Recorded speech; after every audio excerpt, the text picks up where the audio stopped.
So if you've been around our business for any length of time, I think you'll agree that there are grinders, people who make money sometimes, other times they're making little to no money, and other times they're making decent money, but they spend way too much time and energy making too little for the effort put forth. The other side of the rainmakers, I call them, people who are absolutely crushing it. They're making more and more money with less and less time invested. Those people are just absolutely who I am trying to get you to see your way clear to be. Be very careful though. There are some people that you will perceive to be rainmakers, but inside they may be unfulfilled, not satisfied, and again, maybe on the treadmill, running faster and faster to stay ahead of their business. And I can tell you story after story of me observing that happening in my coaching business through the years.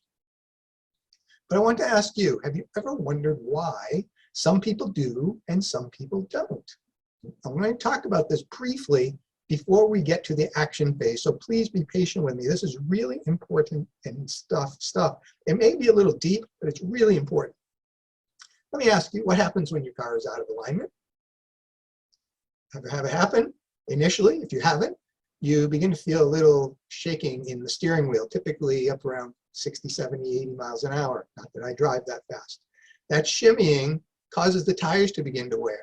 And pretty soon, if you let that go, the ride starts to get bumpy. If you let that go, you'll be exiting off the off-ramp of the highway and you'll feel the brakes jumping and pulsating. And what's happening is your ball joints and your tie rod ends are wearing out, your shocks are wearing out, your steering's wearing out, all its connective pieces. The brakes are beginning to warp. The car is using more energy. You don't get as good a gas mileage. It takes more power to get the car where it's going. And it becomes more and more difficult to handle.